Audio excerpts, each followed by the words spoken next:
Hello everybody! I had to make at least one more card and video using some Halloween supplies. I just wasn't ready to give it all up yet.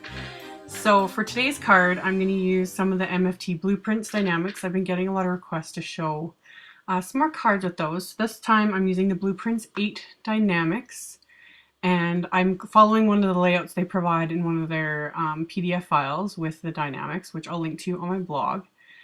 And yeah, when I'm using a ton of little dies like this, I like to do it all at once because it just makes things go quicker. So I kind of trim down some of the cardstock and pattern papers I want to use, line up all the dies, and then can make one pass through my big shot.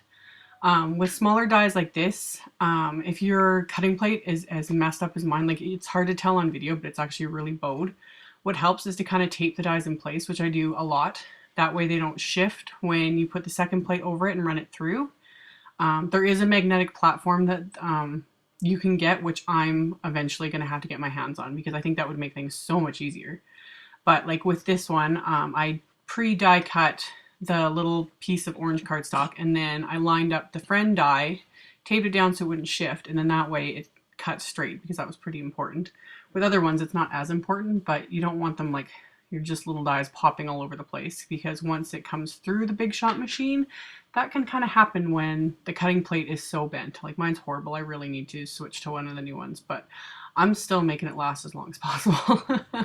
So I die cut all the little pieces and all the big pieces. That great big square, it might be hard to see on video, but you'll probably be able to see it in the picture on my blog. It does a little stitched border around the edge, which is super cool. So I've got everything die cut, and then I altered the layout the teeniest bit just by adding a piece of the green pattern paper so that the friend spot would kind of pop out a little bit more. It kind of blended too much into that star pattern paper. And all the pattern paper, by the way, is from Doodlebug's Monster Mania 12x12. This came out a couple years ago. So again, it's not available anymore. But it's the only 12x12 in these kind of colors that I had on hand. And I thought it was so fun. I'm like, I need to start using this stuff up.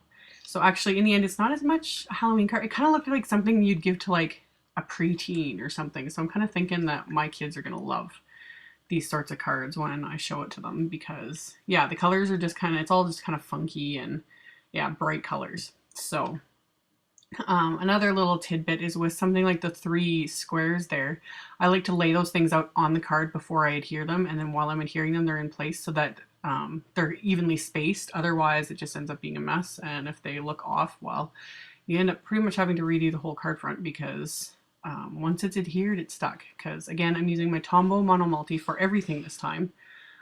That's what I used to always use for everything until I got my ATG adhesive, but with doing little cards like this and with little tiny pieces, you pretty much have to use a liquid adhesive, and Tombow Mono Multi is my go-to. So yeah, the front of the card was super simple and quick because I just followed the provided layout, and then on the inside of the card I die cut another star pattern paper with the big square die from the Blueprint set, and then I used the rectangle die for the orange cardstock for a spot to write something, and then the stars I added, and then just the 2 strips of cardstock, or pattern paper I mean, to just finish it off. And this ends up making a 5-inch square card.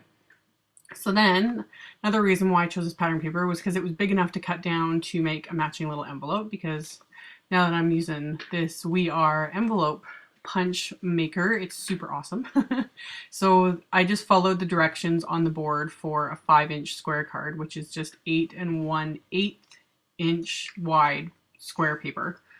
And yeah, scored it all down, punched all the edges and all the centers, and then just folded it up. And again, I purposely chose the green pattern paper so that it was a kind of a simpler pattern on the outside, easy to write over, or you can just use a label.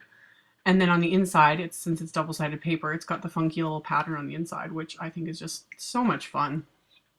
So then, again, adhering the flaps together. You always want to be careful when you're making envelopes like this that you don't use too much glue, because you'll end up like gluing your card or envelope like to itself, and then it's useless. So did that, and then yeah, I was just checking to make sure I didn't adhere it, and that's all there was to it. So there'll be a link below to my blog post with links to all the supplies used. Thank you guys so much for watching, and I'll see you later.